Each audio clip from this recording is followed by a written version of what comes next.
Hello everyone, this is Jason from Primetime Aquatics, and today it's time to start putting fish in the tanks that are on that new wall. So today we've got one of the 40-gallon breeders that we're going to be working on. We've got some fish to move around, so stay tuned and we're going to show you what that looks like. Alright everyone, so this is the before. This is the tank that we're going to work on first. We're going to get this set up and get some fish in it. So here we have the new 40-gallon breeder for our red devils. I'm going to be honest, I wasn't expecting to like these fish once I found out they were red devils, and I just can't help but love them. Again, I want to state just from the beginning, this tank is not going to be sufficient for these guys long term. It's just something to get them out of the 10-gallon where they were, and there's 4 of them. You can see some of them starting to come out from behind the sponge filter over there. They're just beautiful. They've got orange, they've got white, a little bit of black. There is what I believe that yellow one there was actually completely black when it was on the darker substrate in the 10-gallon tank, but now it's starting to lighten up a little bit. So I don't know what's going on there. If he's going to lighten up anymore, I doubt it. I think he's just trying to maybe mask his colors a little bit so the big boy over there won't mess with him too much. But they're beautiful, beautiful fish and such incredible personality. At least these guys have been rivaling my Oscars in terms of personality, coming out when it's when it's time to eat and everything. And so you can see here, wow, just an amazing looking fish. And so I had to set something up for him. And so what we did, the gravel that you see, I actually got this from the Aquatic Experience.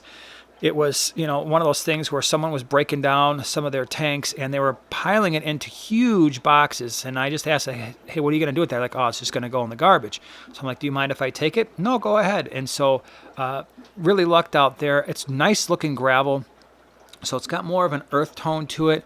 What we did in this tank, and again, we're keeping it simple because these guys, if you've ever kept them before, they can be tank busters, kind of like Oscars. They'll get about as big as an Oscar, maybe close to a foot long. And so what we did is just set up a couple areas for them. Obviously, it's sponge filters for everything.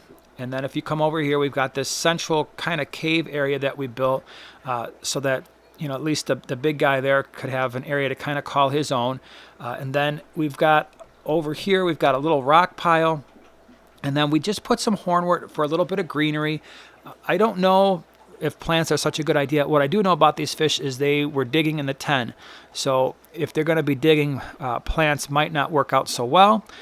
And from what I recall, I had some hornwort in that 10-gallon, and I'm pretty sure they ate it, or at least destroyed it. So I want to see if they're going to leave this hornwort alone. If they do, I may try to find a little place, maybe block it off with some larger rocks and try to put some plants in here and see how that works. But for right now, for these types of fish and for how aggressive they are, I think this is the way to go, at least temporarily.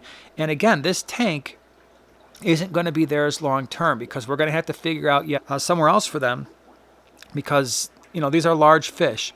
And so it's kind of interesting that they are all, piled around that sponge filter, all the rock work and everything that you see, and they're all hanging out by the sponge filter. So this is our first setup on the wall. It freed up a 10-gallon for us, and so if we have a holding female or we have some smaller fish that we want to breed, we're even thinking about putting a couple plecos in there. We've bred them before in tanks that small, just a male and a female.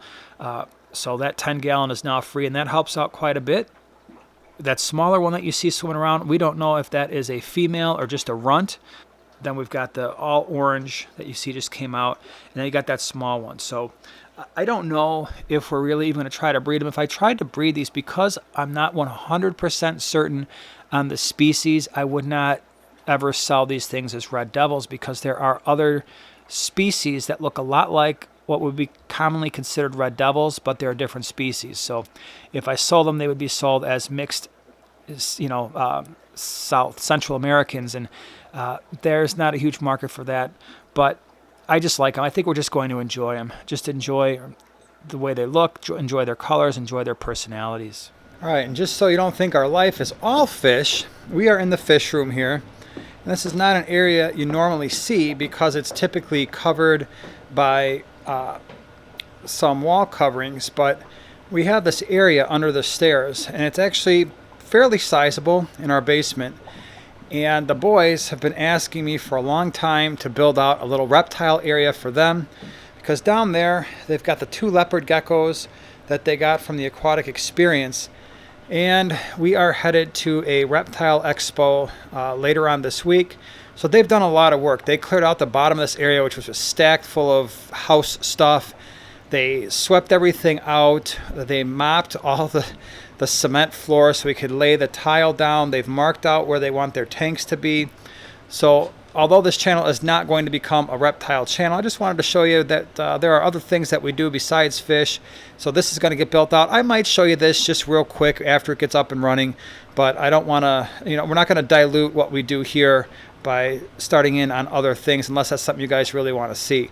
So that's just a little area of what we're doing, and we'll check back and show you what it looks like when we're done. So we got the red devils in. That was huge because before that they were stuck in a 10-gallon tank. Again, this was not a fish we intended to buy. So we're just trying to do the best we can with giving them a place that's adequate for them. That 40-gallon is not going to be sufficient long term. We're going to have to figure something out in a few months. But for right now, it should work out okay. So if you like this video, share, subscribe, and we'll see you in the next one.